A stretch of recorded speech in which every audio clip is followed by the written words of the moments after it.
Is a member of CBS Sports and a future Hall of Famer, first ballot, Tony Gonzalez. How are you, Tony? I'm doing well, Rich. What's going on? I'm doing well. You remember when we gave you that video camera? I remember some of the good footage on there. I think I got Coach, why am I? Vermeil. You got Vermeil lifting weights, right? Yeah, he was lifting weights, doing a little the punching bag. He was. I mean, back in the day, and you had a lot more hair than as well. I mean, you and I mean, obviously, you're still beating me in many of those departments, but it's interesting, Tony, how we age sometimes. Yeah, well, it's also fun, too. But you're getting younger. I was just looking up your 40 time. Yes.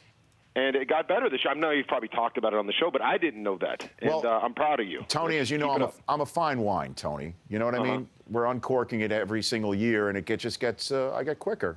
But that's just the way it is. I don't know. You might have to start testing, so just to make sure, because I don't know how 11 years. How long you been doing it now? Yeah, my problem is I ingest the topical, and I rub on the one that you're supposed to put in your body. Apparently, I don't even know I don't do it right. You know, well, but whatever you're doing, it's working. It works for me. Yeah. Tony, before we turn to the Chiefs and what they're doing right now, I want to turn to your old team, the I guess most recent old team, the Falcons at 2-6. Mike Smith's job is on the line. What is wrong with them? If you could just put it into words. Well, I think right now it's injuries and significant injuries to the offensive line. They've lost pretty much everybody.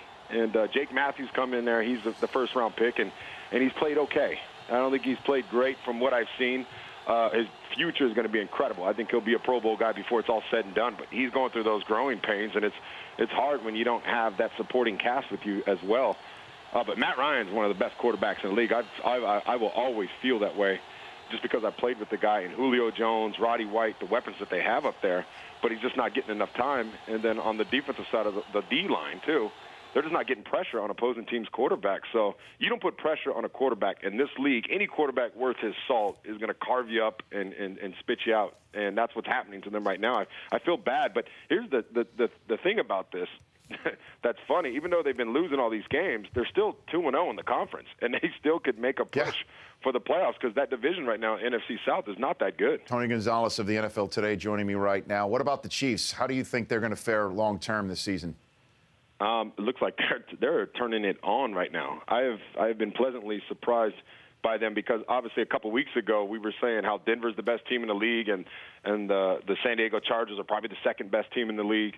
And a couple weeks later, now you're saying the Chiefs are the second best team or maybe even the first best team in that division now. Who knows?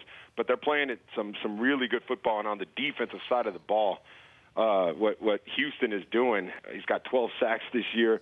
And everybody talks about J.J. Watt being the hands-down lock for the defensive MVP, but you better wait a minute because this guy, he's on pace to break the all-time record. So I don't know. He's playing some outstanding football along with that whole defense. They're ranked number 3 in the league right now, number 1 against the pass, and obviously Alex Smith. I think he's so underrated. Jamal Charles and Al Davis running the ball. They're getting it done on both sides of the ball right now. I'm happy for him. Tony, did you get a call at the trade deadline? Anybody kick the tires on you? Nobody? I didn't get a call. I got a text or two, but okay. I'm done. People keep reaching out, and I'm flattered by it. But it's definitely. So somebody reached out. Somebody reached out to you to kick the tires. Well, I get texts from a couple guys around the league. I'm not going to name names or teams or anything like that. But it's just it's flattering. Like I said, most of it is like kind of. Maybe they're joking. I don't know if that's serious, half joking, half serious. Yeah. But I'm 235 pounds now. There's no way I would ever go back and play. Plus, I like doing what I do. Tony, thanks for calling. I appreciate it.